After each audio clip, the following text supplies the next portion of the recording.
Paris, Manchester, Nápoles, estádios lotados, contratos milionários, hotéis de luxo, câmeras, torcedores esperando durante horas para vê-lo passar. Durante anos, Edinson Cavani viveu exatamente no lugar onde milhões de garotos imaginam que a felicidade começa. Ele chegou à Europa, virou estrela, ganhou títulos, marcou centenas de gols, vestiu algumas das camisas mais famosas do planeta, ganhou dinheiro suficiente para nunca mais precisar executar qualquer trabalho pesado simplesmente para sobreviver. Mas existe uma outra imagem de Cavani, muito distante daquela que o futebol vendeu ao mundo. Um homem no interior do Uruguai, entre cavalos, cercas, gado, rios, terra, às vezes pescando, às vezes trabalhando no campo, às vezes simplesmente sentado debaixo de uma árvore, longe do trânsito e do barulho. E o estranho não é que Cavani goste dessa vida. O estranho é o quanto ele precisa dela, porque quando falou abertamente sobre aquilo que lhe dava prazer, não descreveu Paris, não descreveu fama, não descreveu festas, falou da natureza, de caminhar, de pescar, de trabalhar com a terra, de criar animais, e chegou a dizer que havia alguma coisa dentro dele que sempre o levava de volta para aquele mundo, para longe da rotina que cercava sua profissão. Então talvez a pergunta não seja por que Cavani gosta do campo? Talvez a pergunta seja muito mais desconfortável. O que havia na vida que milhões sonham em ter que fazia Cavani querer se afastar dela? E antes de procurar essa resposta na infância, existe uma hipótese que precisamos destruir. Cavani não voltou para o campo por falta de dinheiro. É fácil olhar para Cavani vestido como homem do campo e construir uma história perfeita para a internet. O milionário que decidiu viver como pobre. Só que os fatos não contam essa história. Em 2019, uma equipe brasileira viajou até a zona rural de Salto, no Uruguai, para conhecer a propriedade onde Cavani passava parte das férias. O GPS começava a falhar. A cidade ficava para trás. E quando a equipe chegou à porteira, quem apareceu para recebê-los foi o próprio Cavani. Vestido como um homem do campo, ele entrou na caminhonete, dirigiu pela propriedade, abriu as porteiras, mostrou onde se reunia com os amigos, falou de cavalos, da família, do lugar. Tudo parecia confirmar a imagem de simplicidade, até surgir um detalhe. Naquela propriedade havia 2 helicópteros pousados, e a equipe chegou a ser convidada a fazer imagens aéreas em um deles. Esse detalhe é importante porque destrói uma ilusão. Não estamos diante de um homem que perdeu tudo e precisou voltar às origens. Cavani não precisava escolher entre luxo e sobrevivência. Ele tinha recursos, tinha conforto, tinha escolha, e exatamente por isso que a história fica melhor. Porque simplicidade por necessidade é uma circunstância. Mas simplicidade, quando você pode escolher qualquer outra coisa, é uma decisão. O próprio Cavani nunca negou que o futebol lhe proporcionou uma vida confortável. Em 2022, reconheceu abertamente as oportunidades que a carreira havia lhe dado, mas quase na mesma respiração, disse que seu modo de vida continuava sendo muito simples. Portanto, não precisamos inventar um Cavani pobre. O Cavani real já é mais interessante. Um homem que ganhou acesso ao mundo do excesso e continuou procurando prazer em coisas que existiam antes de todo aquele dinheiro. Mas para entender o tamanho dessa escolha, precisamos lembrar o tamanho da vida que ele realmente conquistou. Antes da vida no campo parecer estranha, o sucesso precisa parecer gigantesco. Cavani saiu do Danúbio, ainda muito jovem, e atravessou o Atlântico. Palermo, Nápoles. Foi na Itália que deixou de ser apenas um talento uruguaio e se transformou em um dos atacantes mais perigosos da Europa. Em 2013, o Paris Saint-Germain pagou cerca de 64 milhões de euros ao Nápoles para contratá-lo. Naquele momento, era um recorde para o futebol francês. Não era uma transferência comum. Era Cavani entrando de vez no futebol das superestrelas. Paris, Champions League, Um projeto bilionário, grandes patrocinadores, um elenco construído para ser observado pelo mundo inteiro. Cavani permaneceu ali durante 7 temporadas. Quando saiu, havia marcado 200 gols pelo PSG e participado de uma era de enorme domínio doméstico do clube. Depois veio outro endereço que dispensa apresentações: Manchester United. Em outubro de 2020, o clube confirmou sua contratação para uma temporada. Old Trafford, camisa 7, Premier League, mais pressão, mais câmeras, mais um dos templos do futebol mundial. E depois, Cavani foi para o Valência da Espanha. E em 2023 foi por Boca Juniors. Quando Cavani retornou à América, não voltou como um desconhecido procurando emprego, voltou como um nome mundial. O Boca anunciou sua chegada depois da saída dele do Valência, e sua apresentação provocou uma recepção enorme na Bombonera. Agora, coloca esses dois mundos lado a lado. De um lado Paris, Manchester, Bombonera, salários de elite, multidões, um nome reconhecido em continentes diferentes. Do outro, uma porteira no norte do Uruguai, terra, animais, uma vara de pescar, uma árvore e silêncio. E se o segundo mundo tivesse aparecido apenas depois que a carreira acabou? Seria fácil de explicar, mas não foi isso que aconteceu. Cavani já procurava aquele lugar enquanto ainda estava no topo, e é nesse ponto que a Fazenda deixa de parecer aposentadoria antecipada. Ela começa a parecer outra coisa. Talvez você esteja pensando: entendi, ele comprou uma fazenda porque gosta de descansar no campo. Só que os registros apontam para algo mais profundo. Cavani se envolveu com pecuária e agricultura em Salto. Também entrou de forma concreta no universo dos cavalos crioulos, uma tradição fortemente ligada ao campo uruguaio. Não estamos falando apenas de um jogador famoso posando ao lado de um cavalo para fotografia. Há criação, há trabalho, há continuidade. La Nación documentou sua participação em atividades agropecuárias e na criação de cavalos. Isso muda a pergunta, porque possuir uma propriedade rural pode parecer apenas investimento. Querer viver a rotina daquele lugar é outra coisa. Na visita de 2019, Cavani falava do espaço com intimidade, conhecia os caminhos, dirigia entre as áreas da propriedade, falava dos amigos, da família, dos animais, do rio, da pesca. Não parecia um turista visitando o próprio patrimônio. Anos depois, quando Sid Lowe perguntou sobre sua relação com a natureza, Cavani foi ainda mais longe. Ele falou do prazer de caminhar, de ver o verde, a água, tomar mate e de estar em ambientes selvagens. E disse algo revelador. Talvez aquilo não fosse exatamente uma necessidade, mas era um modo de vida. E aqui a palavra humildade começa a ficar pequena. Humildade explica alguém não precisar ostentar, mas não explica completamente por que alguém continua sentindo atração pelo mesmo ambiente, mesmo depois de atravessar algumas das maiores cidades do planeta. Existe uma diferença entre não gostar de luxo e saber onde você se sente pertencente. E talvez a pista decisiva esteja justamente nessa palavra: pertencimento. Porque antes de Cavani aprender a conviver com hotéis, aviões e fotógrafos, ele aprendeu a ser alguém em Salto. E o homem adulto continuou voltando para o mesmo lugar onde aquela identidade começou. Até aqui, poderíamos chamar tudo isso de nostalgia. Mas em 2022, Cavani disse coisas que tornam essa explicação insuficiente. Antes de existir El Matador, existia um garoto em Salto.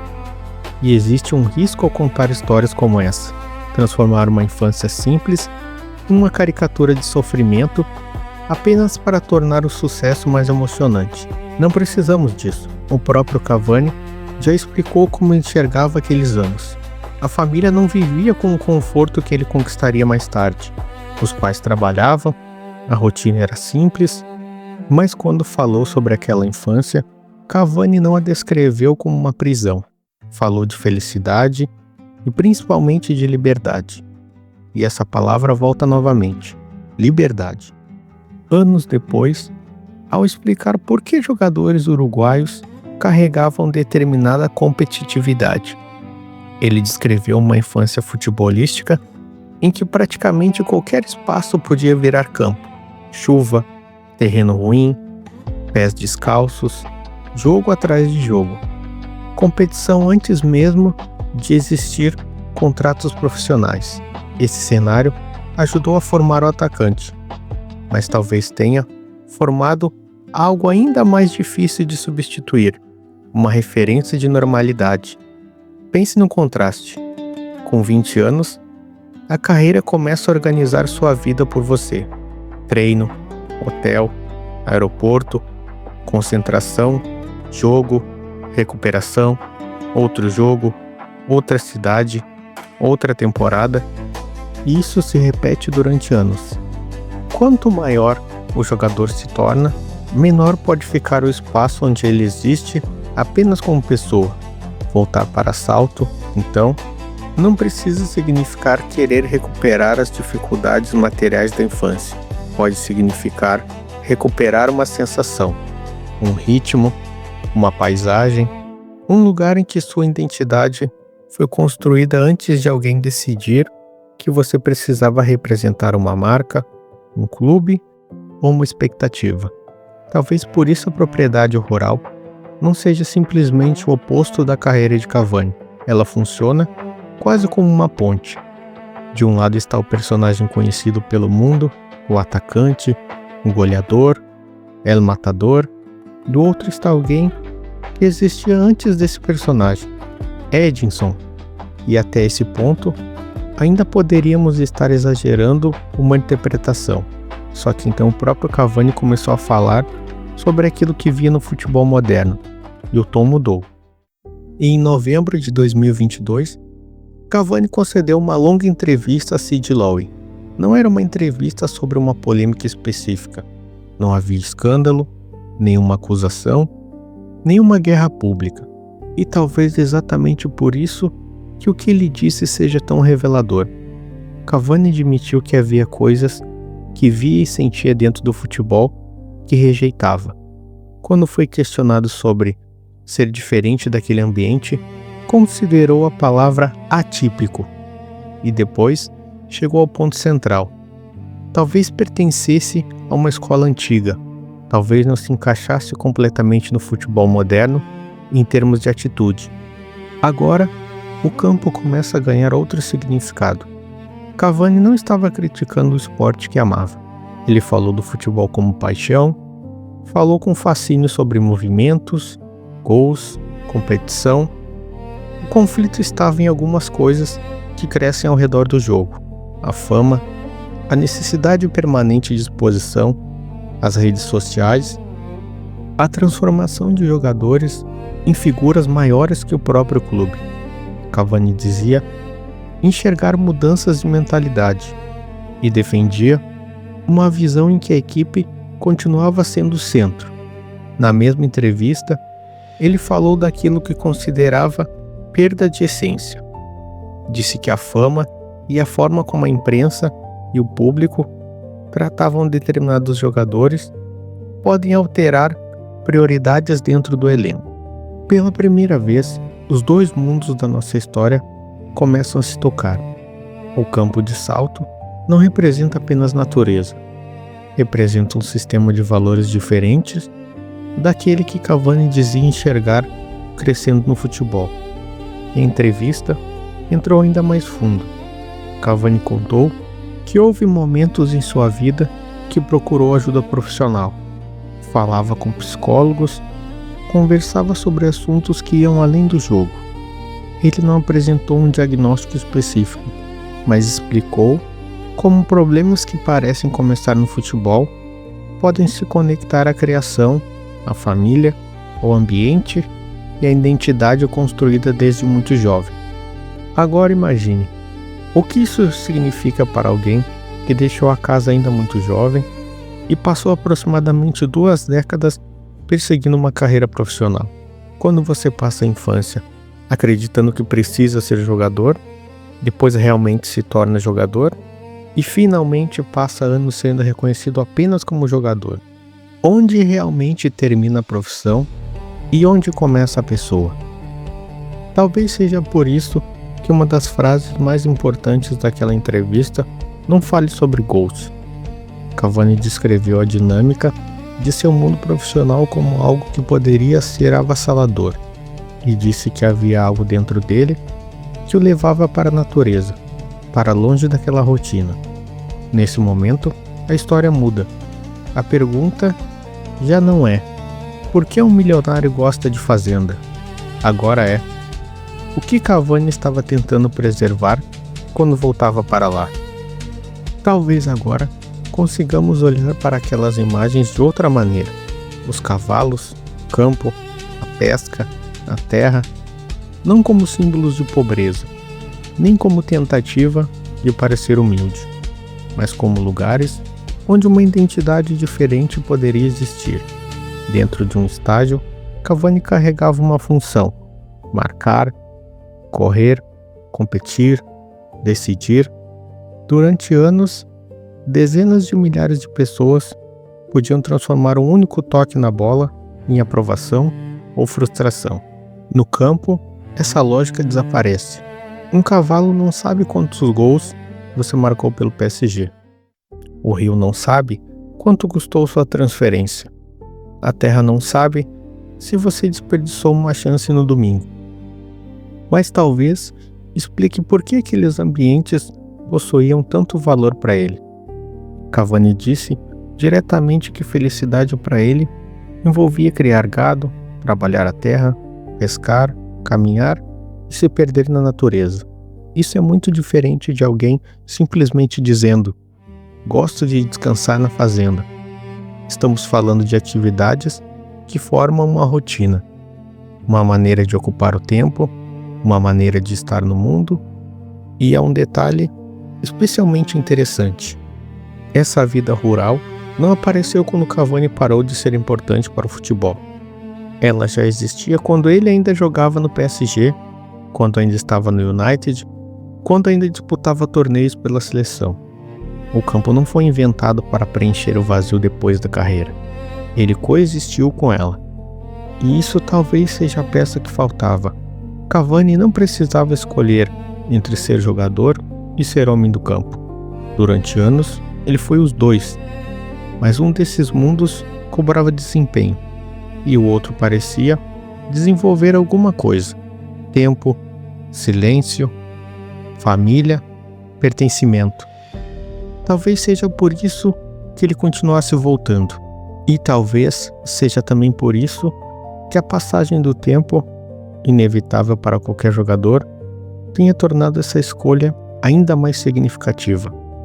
Porque o futebol possui uma regra que nenhuma fortuna consegue comprar: um dia ele segue sem você. Em maio de 2024, Cavani anunciou o fim de sua trajetória pela seleção uruguaia. Foram 136 partidas e 58 gols, além da Copa América conquistada em 2011. Durante anos, aquela camisa havia sido parte inseparável da imagem de Edson Cavani, e então um dia deixou de ser. No Boca Juniors, o tempo também começou a aparecer. A chegada em 2023 havia sido cercada de expectativa, mas os anos seguintes também trouxeram dificuldades físicas e períodos em que as lesões limitaram sua continuidade. Em julho de 2026, aos 39 anos, Cavani anunciou a saída do Boca, depois de quase 3 anos no clube. E hoje, agosto de 2026, não temos um anúncio oficial de sua aposentadoria definitiva do futebol profissional. Após deixar o Boca, ele apareceu publicamente como jogador sem clube, mas nem precisamos transformar esse momento em aposentadoria para entender o que ele representa. Existe uma crueldade simples no esporte profissional: ele não para. O jogador envelhece, o estádio não. Um atacante que hoje é apresentado diante de milhões de pessoas eventualmente é substituído por outro. Novas camisas aparecem, novos nomes surgem, outra geração ocupa o espaço. Talvez seja exatamente por isso que construir uma vida fora do futebol seja tão importante. E Cavani parece ter feito isso antes de precisar, antes do corpo impor o limite, antes da seleção terminar, antes da despedida do Boca. Santos já estava lá. Os cavalos já estavam lá. A terra já estava lá. E essa cronologia elimina uma interpretação muito tentadora. Cavani não voltou ao campo porque o futebol deixou de querê-lo.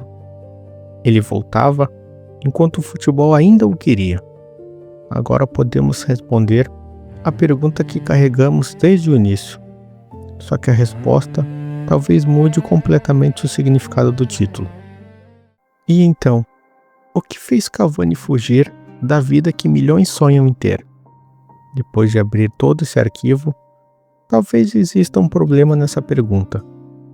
Talvez Cavani nunca tenha fugido. Ele não abandonou o futebol no auge, não rejeitou o dinheiro que conquistou, não trocou uma mansão por uma vida de privação. Passou décadas perseguindo desempenho, atravessou algumas das maiores ligas do mundo e chegou exatamente ao lugar onde desejava chegar como jogador. Talvez nunca tenha acreditado que esse lugar precisava consumir todo o resto.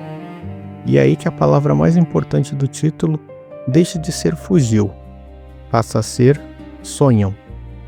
Porque quem decidiu qual deveria ser a vida dos sonhos? Nós? O público? A indústria? A imagem criada em torno do jogador famoso? Mais dinheiro, mais exposição, mais luxo, mais atenção. Como se chegar ao topo significasse necessariamente desejar permanecer o tempo inteiro no centro dele. Cavani parece ter construído outra resposta. O futebol podia ser paixão, o sucesso podia ser extraordinário, o dinheiro proporciona conforto, mas nenhuma dessas coisas precisava substituir aquilo que existia antes.